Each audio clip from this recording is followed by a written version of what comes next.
Hey everyone, this is Caroline with Katybrook LLC back with a new interview with my cousin, Evelyn Wang, who's also the Hello. founder, CEO of Silverst.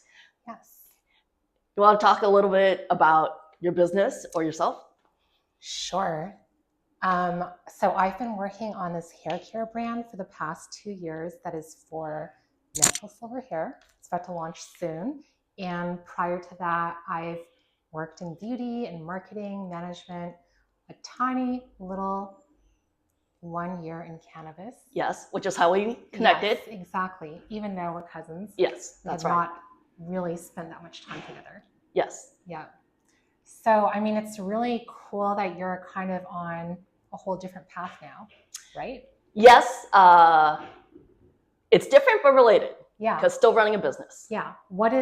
First of all, Katybrook LLC, what is that? Tell us about it. So Katybrook LLC is the company that I'm using to run the search to find a business to purchase. Yeah. So I actually established it shortly after I left my job at Kiva Confections a few years ago. And I was originally intending Katybrook to be used for my consulting business. However, I'm now using it as the search vehicle for whichever business that I end up purchasing. Okay. And why did you, what is it that made you want to jump from, running a company pretty much in a startup in a way, and then just wanting to go out there and find a business to buy? Yeah, so I have worked in startup businesses my entire career. It's actually what I figured out is sort of like what I specialize in is working at these small startup businesses, really accelerated growth, constrained resources. It's a really exciting environment and one that I think I'm good at thriving in.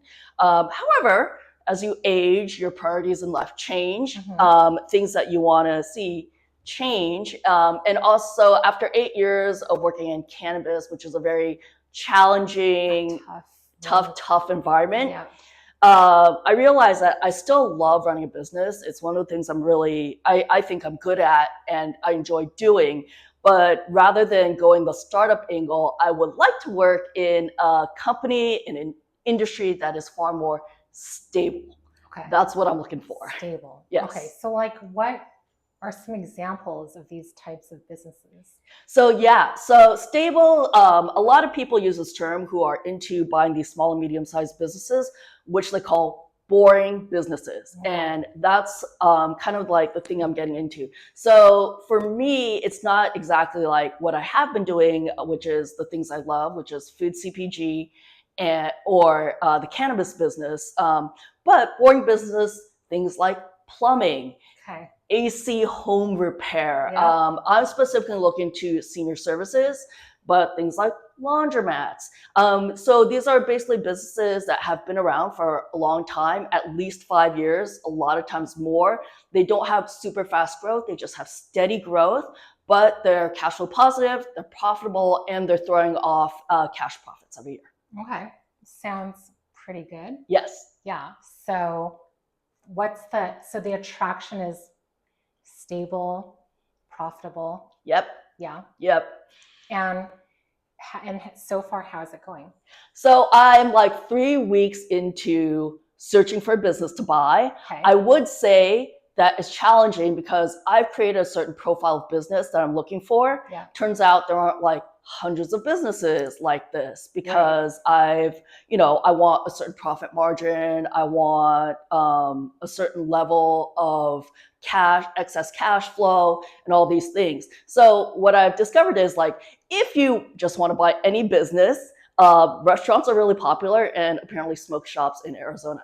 Interesting. But the challenging thing is like businesses, there are lots of businesses to purchase, but not all of them are great businesses and great business opportunities. Yeah. So this is going to take me longer than I thought to find the right match in terms of businesses. There's not really, how do you have to just look up businesses on the internet and then call the owners? How are you going through this discovery process of different businesses? Yeah, so there are two ways to find businesses. One is called on market, and the other is called off-market.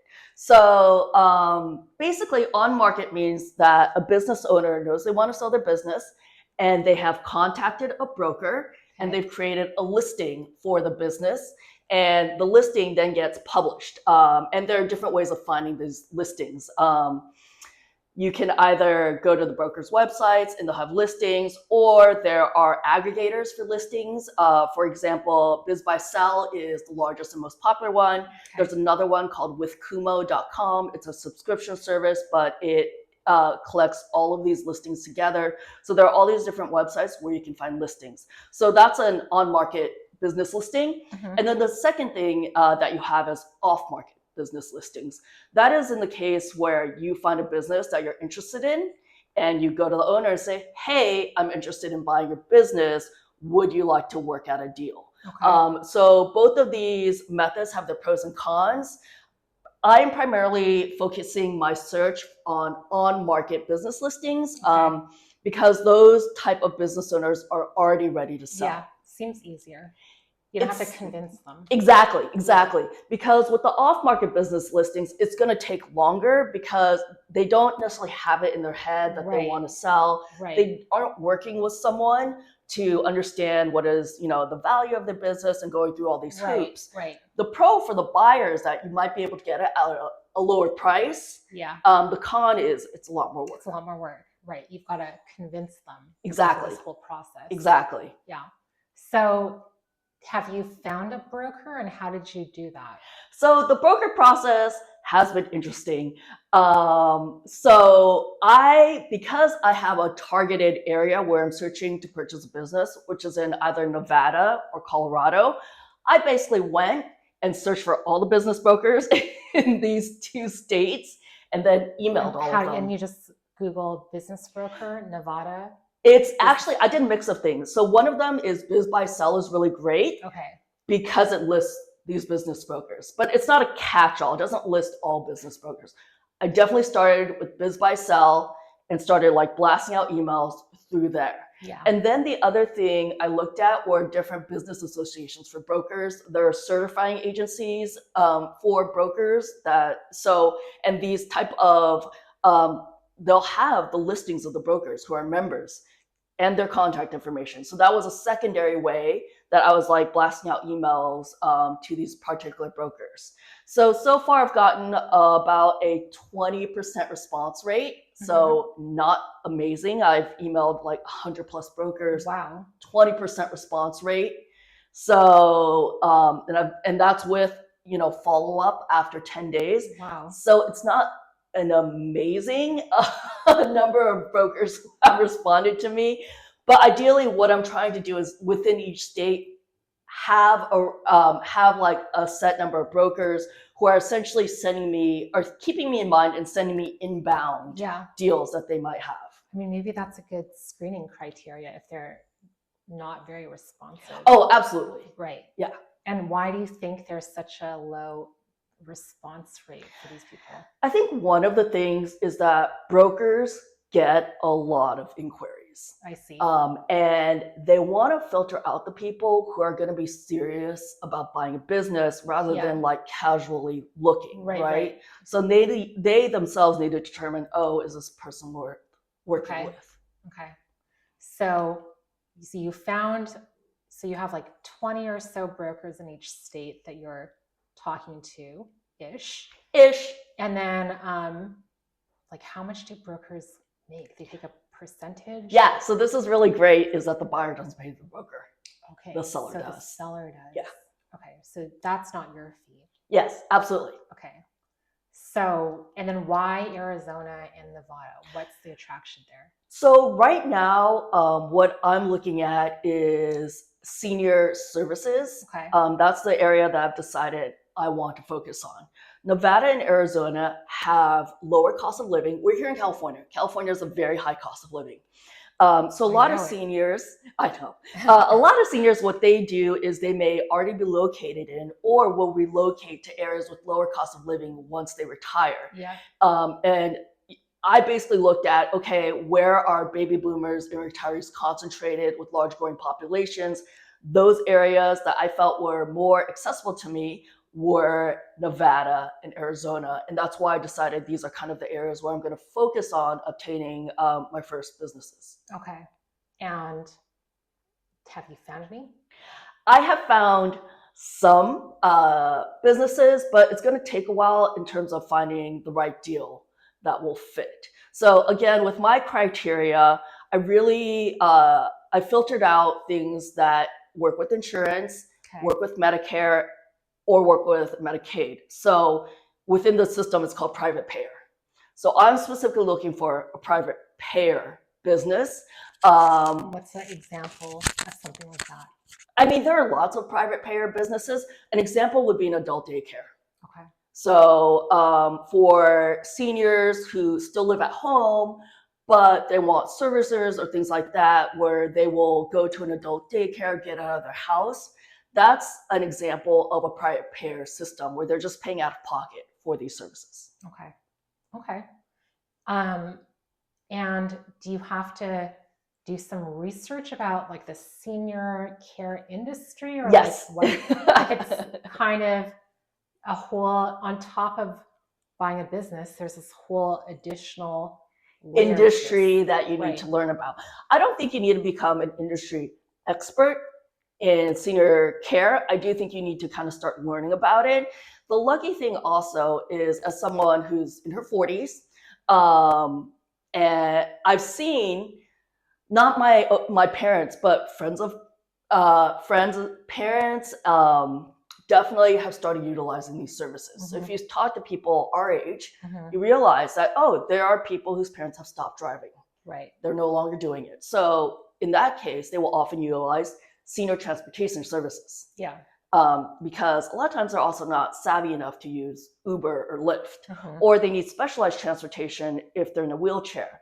So what you start learning about are things that, because we're not utilizing these services ourselves yet, but there are a lot of these senior care services out there that exist. Yeah. Okay. So then, wow, that seems like just a lot. So what will be your role once you buy one of these businesses? Let's say you find a great senior transportation business. Right. Like, what would be your actual role in the company?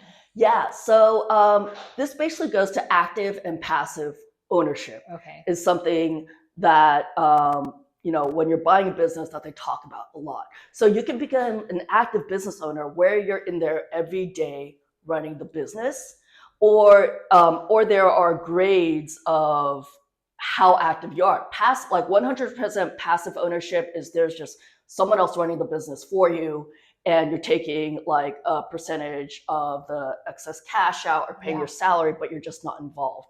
I would say that I'm sort of in between that. Okay. I definitely initially, and everybody who buys a business initially has to be involved in the business and learn about it and who works for you and everything like that. So initially I do want to be involved in the business, not full time, but eventually I will hire a general manager to run the business so I can go and buy more businesses. Okay. And so you're moving to Arizona or Nevada soon? I am not moving. Luckily, I have a business partner who's located in Arizona. I see. Who can help manage on the ground. Okay. So ideally, you don't want to be a full-time active partner. But that's right. Initially, you're willing to invest that time, basically. Correct. Okay. Correct. Are you going to finance this? How do you get the money to purchase this? So financing is a great question. Yeah. Because I think a lot of people will think, oh, well, I don't have money to buy a business, so I'm ruled out of doing this. In fact, there are different ways to fund your purchase of a business. I think one of the most popular ones is through an SBA loan. Okay. So the SBA loan is a federally backed loan program, and there are lots of different things that they'll do for you, but the SBA will fund your loan for 90% of the business up to $5 million. Wow. Yeah. But can anyone get one? How do you get one? No, it's a bank loan. So you do have to apply. There's a process to apply for it. And you are applying through a bank that is affiliated with the SBA loan program. Okay. Luckily, because it's a federal program, there are lots of things that exist to help you. So personally, I am using the SBDC. It's free, Small Business Development Council, I think it is. Every city has one, and they will actually help you through the process of applying for an SBA loan. So I'm going to be using the SBDC to help me through this process. So like if they fund around 90%, that means you need to come up with the 10% Right. down. So let's say you're buying $1 million business, I need to come up with $100,000 down to help pay for that. So you can do this a number of ways. You can self-fund it, or you can find private investors, or you can do something called seller financing. Okay. So And what are you doing? 3 options that exist. I'm looking at all 3 options. Okay. So I can self-fund up to a certain point, that I have cash available and in savings that I can self-fund part of a business purchase. The number 2 is finding private investors. So either friends or family, people in your network who you know, and you've actually raised for your business. So you're very familiar with this. I am. Yeah. Be it good or bad. And okay, I mean, this sounds very kind of good so far. You're going to go out there, you're going to find a nice, stable, profitable business. You have a plan for how you're going to get the financing. Like, what are the obstacles? Like, what are the roadblocks to all of this? Yeah. So right now, what I'm finding to be the roadblocks are, number 1, finding good brokers to work with. Number 2, I'm discovering that for the businesses that fit my profile, there aren't a million of them out there. There are actually very few. So I have to wait it out. So I'm literally waiting for businesses to get posted and looking at my inbox every day, and I'm scanning deals and I'm trying to decide, is this a good fit? Is this not a good fit? A lot of them aren't a good fit, so I have to throw it out. So that's part of the process, is this kind of waiting it out for the deal that will work for me. Okay. So I think that's, for me, is the most challenging part so far. And I haven't even gotten into the part of actually buying a business, doing the due diligence, and going through that entire process. Find the business first. Yeah, yeah. And how many businesses do you review a day? So part of the search process that I've been trying to do is getting the inbound deals. So I get automated emails through things like Biz by Sell, and I will review those, and maybe like 2 to 4 come into my inbox every day. What I really want to do is to get on broker lists so that the brokers will inbound email me either daily or weekly and take a look at their listings. I can't say that I've had a bunch yet, but that's, what I'm working on. So, of these brokers who have reached back out to me, who have contacted, I've asked every single one of them to add me to their mailing list. So they will send me these inbound listings. Right now, I think I'm getting I'm on the mailing list for 2 or 3. And so these inbound lists are coming to me. Got it. So all the brokers out there, you want them to email you? Yes, I would like brokers focusing in Nevada and Arizona in senior care to know that I'm a very motivated buyer who wants to see the listings. Okay. And then once you find it, do you have an idea of how long the whole thing will take? Yeah, it takes, once you find the deal and you submit an LOI, a letter of interest, it's non-binding, but you submit an LOI, it can take 3 months. Okay. Yeah, so prepare for 60 to 90 months, because the bank can pre-approve you for a loan, for an SBA loan, but they don't actually start on that process until they can review the business that you want to purchase. That makes sense. Yeah. That makes sense. Yeah. You've essentially, I feel like you've successfully started other businesses pretty much from scratch. So how do you feel like, from a skills perspective, your background will feed into this? Or what do you feel like you don't have, on the other hand? Yeah, so there's definitely the what do I know, don't have. So I am not amazing at finance. I've luckily gone to business school. I can do, normal business accounting, like normal bookkeeping. I can read a 10K, but I am not great at putting together a balance sheet, P&O, and statement of cash flows. I'm not amazing at this. I know how to read them. So this is part of the part where you acknowledge, what am I not good at? And so luckily I have a business partner who's a fractional CFO and has done all this stuff, who can help make up what I'm missing. And I think it's really important in business in general, and you can also speak to it to understand what are my strengths, what are the weaknesses, and then hiring the people will make up for your weaknesses. I think the thing that I am good at is general management. Okay. So I'm an ops person. My background is in operations, so I definitely can do the operations side. I've definitely done marketing. And so I feel pretty comfortable, especially after working for startups where you have limited resources and you're wearing lots of different hats, is I feel very comfortable in doing that type of management. Okay. Well, that's good. You're going to have to be really hands-on, Yeah. figuring out senior transport. Yes. Yeah, exactly. And again, because it's already an existing business that's been running for at least 5 years and profitable for the last 3 years, there's an existing structure that exists that's working. So part of it is just like, don't fuck it up. So the whole like goal is like, okay, because it's kind of boring, but it's profitable, but maybe they're not, there's some low-hanging fruit in certain areas. Yes. And because you have a professional background, you can like squeeze the fruit and help scale it. So that's exactly it. I'm not looking necessarily for around turnaround opportunities where you're taking a company that's not doing well and then turning around and growing it by X amount. But it's exactly what low-hanging fruit can you do? So for example, let's take a plumbing business. Do you have a website? Can people book online? Do you have, a Yelp posting, a Google review, things where people can find you? And a lot of these are low-hanging fruit where it doesn't necessarily exist for these businesses because they have reliable recurring business where they haven't had to invest in these type of improvements. So some of it's really simple low-hanging fruit like that. Others going to be like operational improvements that you can look at. Like maybe there's a scheduling software that exists that they haven't implemented and that could cut back X number of hours. So there are these areas of low-hanging fruit.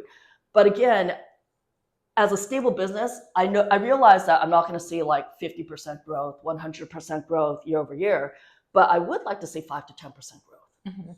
So that's kind of like what I'm aiming for. Okay. It sounds achievable. It sounds achievable. It sounds attainable and achievable.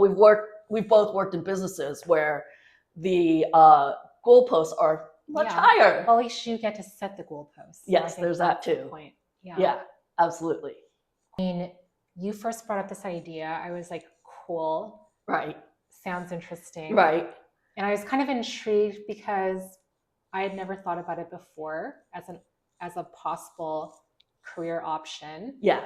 And which is funny. Right. And this is why I am documenting all this stuff is we're both business school grads. We are both business executives who have worked in the business world for a long time, like over 2 decades. And yet why is it that the two of us and then don't know literally anyone who's bought a small and medium-sized business? Like it's kind of strange in that way. And maybe it's because we've been trained to think, well, you're an entrepreneur. I mean, I feel you started your own business. You don't really go to business school to be an entrepreneur. I think that my business Haas is very focused on entrepreneurship, but they're about starting your own business. They're all about starting your business. No one has ever talked to me about buying a business in order to use that path to entrepreneurship. Yeah. So unfortunately. So then, so it's kind of this knowledge deficit. Yes. So this whole like series that I'm doing and my posts on LinkedIn and everything like that is to make up for this knowledge deficit, which seems to be occurring, oddly enough, for business executives who've just worked at it for a really long time. Right. Like really, how would that's why I keep asking you, do you just Google? Because I'm like, well, how do you do this? Just go around Googling things. But there's actually a pretty defined process once you start getting into it, because a lot of people have been doing it. And an industry exists for it. It's just something, when sometimes there are all these worlds that you don't know about. Yeah. And sometimes you touch this world. It's a different world. Yeah. It's an adjacent world. Yeah. So you went from beauty to cannabis. Yeah. So you experienced this. Yeah. So all of a sudden you're like, oh, this cannabis world is this whole world I never knew about.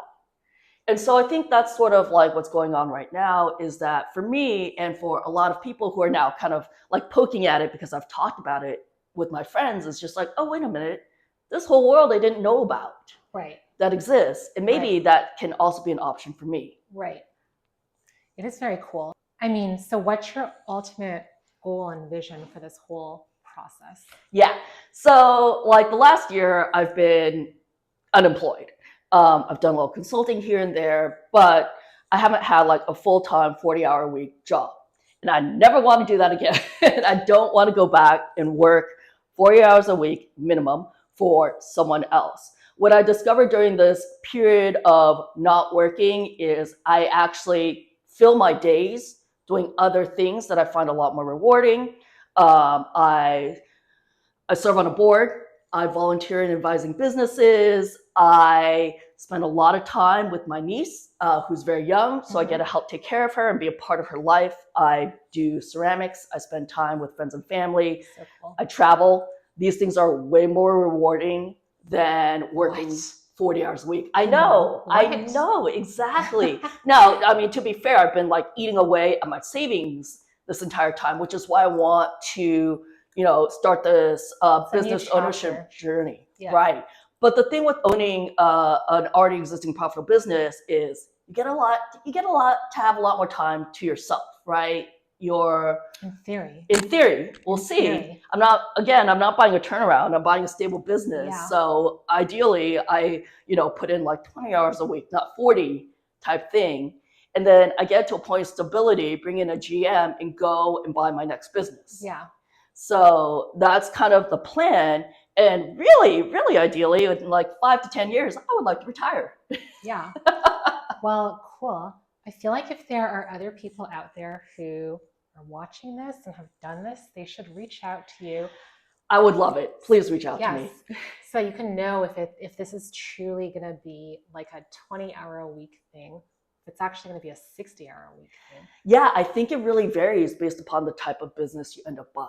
Yeah. And the amount of due diligence that you put into the deal. Cool. I'm very intrigued. Awesome.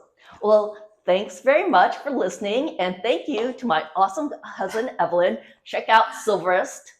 She's all over the place. Instagram, TikTok, Facebook. I am on Facebook. Yes, Facebook. Not too much activity on the Facebook, but you're there. I'm there. Yeah, and check out her journey too.